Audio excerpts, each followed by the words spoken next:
votre vœu.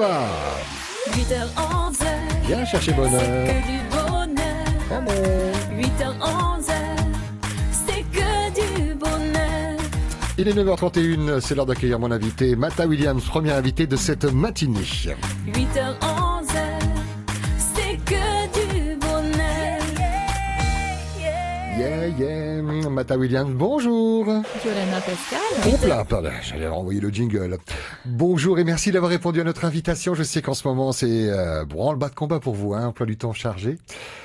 Exactement. Vous êtes sage-femme enseignante, directrice par intérim, également présidente de l'Ordre des sages-femmes de Polynésie française. Et puis, quand je dis que c'est le branle-bas de combat en ce moment, c'est parce que vous organisez les assises des sages-femmes qui se dérouleront 21 et 22 septembre, donc à partir de demain, à la mairie de Pirée. Les assises, ça fait très tribunal quand même. Hein. C'est quoi? C'est un rendez-vous annuel de toutes les sages-femmes du Fénois? Alors, j'avais pas pensé à cette connotation, mais en fait, c'est tout simplement un congrès où on s'assoit Ouais. et on regarde un peu dans la même direction. Donc, je trouvais que c'était plus convivial que symposium, congrès ou un autre terme. On va en parler de ces assises dans quelques instants. Auparavant, s'intéresser à votre métier. On dit que c'est un des plus vieux métiers du monde. Vous confirmez ou c'est pour vous c'est une fierté quand on entend ça ou ça n'a pas d'importance? Alors, c'est peut-être un cliché, mais c'est tellement vrai pour chaque sage-femme que je confirme. Sage-femme qui évoque plein de questions. On en a reçu pas mal ce matin. Quelle est la différence entre une sage-femme et une infirmière? Est-ce que c'est le même cursus déjà? C'est pas le même cursus, on collabore ensemble, puisqu'on est des professionnels qui œuvront dans le domaine de la santé, mais chacun a ses fonctions, chacun a ses compétences et son champ d'exercice propre. Une infirmière pourrait faire sage-femme, vice-versa, ou non? C'est vraiment chacun son domaine. Alors en France, c'est particulier, chaque profession est un petit peu protégée. Alors pour pouvoir intégrer, il faut vraiment passer par la porte d'entrée. À l'université maintenant, grâce à la réforme européenne, on peut faire ce qu'on appelle des passerelles. Donc c'est possible, beaucoup plus compliqué, mais il faut quand même entrer par la voie large qui est l'université et puis la filière dès le départ. Durée d'études pour devenir sage-femme? 5 petites ou longues années, selon qu'on est plutôt un peu fiot à la fin ou pas. Aussi difficile que la médecine, que je n'ai pas fait, mais on évoque beaucoup le besoin de mémoire quand on fait médecine. Est-ce qu'il en est de même pour votre profession de sage-femme? Alors on partage la première année, la PACES, à l'Université de Polynésie française et en métropole. Ah oui, obligatoirement, il faut quitter le territoire pour... Alors non, on a la chance d'avoir notre PACES, notre première année, ici à l'université. Et ça, c'est chouette. Ça, c'est vraiment, vraiment un atout supplémentaire d'être dans sa famille, au Fénois, et de bachoter à fond les gamelles pour ce fameux examen classant. Combien êtes-vous en Polynésie? Alors, pour être très clair, parce qu'on dit sage-femme, il existe également des hommes depuis quelques années maintenant. On les appelle les sages-femmes aussi? Comment on évoque Alors, il n'y a pas de terme. C'est peut-être un des rares Sage-homme, métiers qui garde le genre féminin. Sage-femme. Une sage-femme. Pour une fois que le féminin le remporte sur le masculin. Voilà. Ils sont nombreux ici au Fénois? Alors, on a la chance, oui. Ils sont nombreux. On a pas mal. Alors, on peut les appeler des hommes sages-femmes, des maïeuticiens pour ceux qui veulent un peu plus de technique, ou des sages-hommes aussi, on l'entend. Je fais le parallèle avec les médecins qui reçoivent les futures mamans pour les accompagner. Est-ce que il y a de plus en plus d'hommes? Il y a même, je crois, plus d'hommes que de femmes chez les gynécologues, je parle. Est-ce que c'est pareil pour les sages-femmes? Il n'y a aucun problème quand on est femme et d'avoir affaire à un sage-homme pour définir le sexe? Alors, c'est particulier à la Polynésie. Je pourrais pas répondre pour la métropole. Mais en tout cas, en Polynésie, c'est vraiment très bien vécu. Et puis, l'approche n'est pas tout à fait la même. C'est vrai qu'une femme, elle va peut-être mieux comprendre certaines choses face à une autre femme.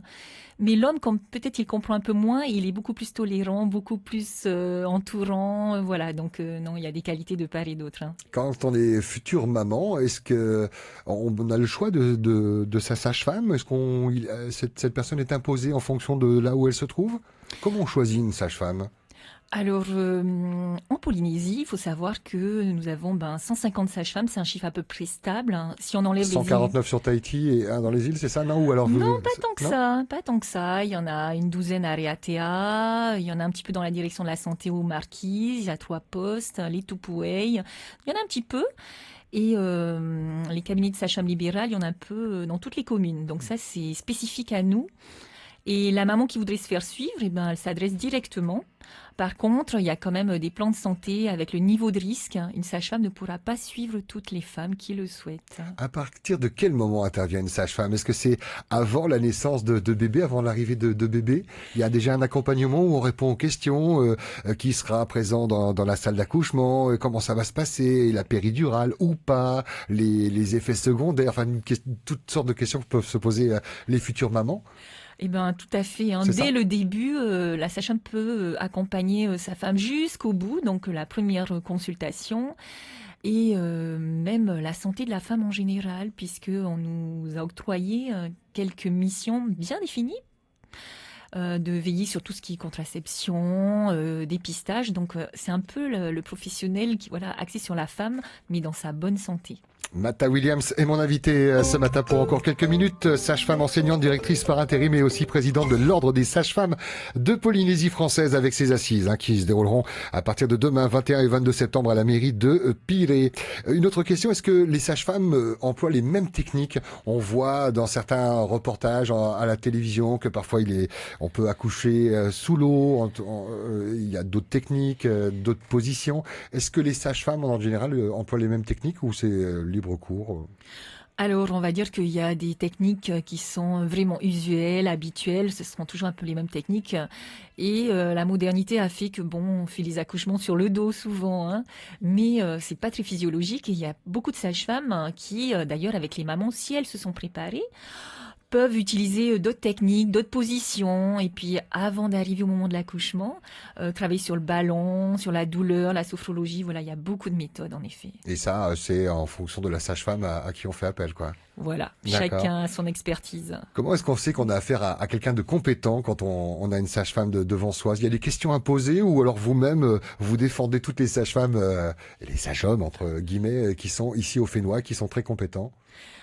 Alors, le Polynésien, par nature, est très confiant, donc il fait entièrement confiance. Il a raison?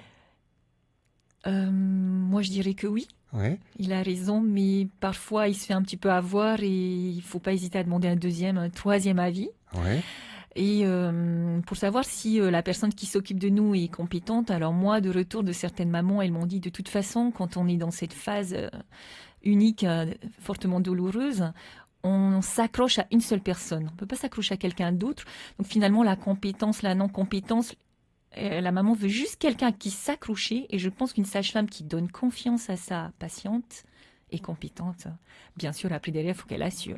On va en profiter pour embrasser toutes les futures mamans. Alors, on évoque bien souvent le premier bébé, c'est là où il y a le plus d'interrogations. On sait qu'après, quand il y en a eu un deuxième, un troisième, on est rodé entre guillemets. La souffrance est la même, mais les interrogations sont moindres. Ça passe plus vite. Enfin, je veux dire, on a moins d'inquiétude. On a quelques réponses aux questions du fait d'avoir eu des bébés juste avant. On va s'intéresser, Mata Williams, à ce qui vous amène ici, ces fameuses assises, ce forum, cette rencontre. Seront présentes toutes les sages-femmes du Fénois? Alors, pas toutes les sages-femmes parce que c'est compliqué. Il y a des systèmes de garde, la continuité des soins. Il y a beaucoup de C'est ça, sages-femmes qui les sont îles de éloignées, garde, à oui. l'hôpital, dans les îles. Mais on a atteint notre objectif qui était de rassembler sur les 150 au moins 80 personnes. On compte là aujourd'hui 97 inscriptions, Mhm. mais elles ne seront pas toutes simultanément aux mêmes ateliers, aux mêmes plénières. On espère qu'il y a à peu près moitié sur les 2 journées. Et on a nos collègues de Huahine, de Raiatea qui viennent. L'occasion on en a d'échanger, même- oui, de faire des rencontres. exactement. Vous connaissez pas tous, j'imagine. Alors, on se connaît bien quand même. C'est un Ouais, petit si. monde. On est pas mal de sages-femmes qui avons fait nos études aussi à l'école de Papeete. Donc, on se connaît toutes. Partage du technique, de l'évolution du système de santé. Toutes ces informations, justement, seront diffusées pendant ces 2 jours d'assises. Oui, alors c'est une formation en fait. Ouais. Il y a des gens de donc, l'extérieur qui viennent, par exemple. ah oui, alors Oui. on est très contents parce qu'il y a 6 médecins, il y a des gynécologues, obstétriciens qui se joignent à nous. C'est la destination qui les attire ou c'est Non, vous qui c'est les avez surtout choisis? le thème de l'échographie cardio-fœtale. Et comme on a quelqu'un vraiment de qualité qui vient, le docteur Nadine David, donc ils se joignent à nous. Mais il y a des pharmaciens pour tout ce qui est titi mama, puisque maintenant Ils font venir des tirelets très chers, mais qui louent beaucoup moins cher aux femmes. Voilà, donc on a vraiment des psychologues, des infirmières, des puéricultrices, beaucoup de gens. Est-ce que c'est un métier où il y a toujours une belle évolution en termes de santé? Je ne sais pas si c'est votre partie, je pense à la myosynthèse où maintenant ça fait moins mal, c'est qu'une prise de sang. Il est possible, avec un peu plus de temps quand même, puisque les examens sont faits à l'extérieur. Est-ce que vous évoquez tout cela et est-ce que il y a une belle évolution dans votre métier, des nouveautés, sans cesse? Alors une évolution, oui, notre métier il évolue. C'est pas évident que tout un corps soit évolué dans le même sens, hein. Mhm. Il évolue certes beaucoup dans la technicité, donc tu parles d'amniosynthèse par exemple. Oui, oui, un exemple. Hein, Voilà, alors il y a des sages-femmes qui participent pour aider le médecin à faire tout cela, mais beaucoup se posent maintenant la question de la bioéthique, hein. Depuis 2011, la sage-femme a son rôle, mais dès qu'on parle de dépistage, voilà, on rentre derrière, est-ce qu'on arrête la grossesse? Qu'est-ce qui est acceptable, non acceptable? Et on part après sur des questions philosophiques et morales. Votre métier, en tout cas, est passionnant et tellement utile. Alors, on évoquait tout à l'heure les îles où vous êtes en grande partie un peu partout, hein, sur le Fénois. Comment ça se passe quand on est dans une île où il n'y a pas de sage-femme, où il y a très peu d'assistance médicale? Vous vous organisez, où il y a des permanences à un certain moment? Alors c'est le grand défi de... On accouche dans la brousse, comme on dit. Non, le gouvernement a mis en place une politique de sécurité des soins et normalement tout est centralisé sur Papeete, hein. Le gouvernement sera présent lors de ces assises? Oui. Représenter le ministère de la Il Santé. nous a confirmé sa présence, on est très contents. Merci infiniment, c'est passionnant, hein, Mata Williams, merci d'avoir fait le déplacement. Je vais vous laisser le mot de la fin, quelques secondes pour conclure. Eh bien, la famille est ce que la Polynésie a de plus cher et de plus précieux. Tout le monde a son rôle, pas que quelques professionnels, les sages-femmes ont le leur. Et donc j'encourage toutes mes collègues à continuer de faire un super métier, à se former, à toujours augmenter la qualité du travail. Mais le mot de la fin, je le laisse à toutes les mamans, les papas et tous ces bébés qui nous font la joie de partager ces moments uniques.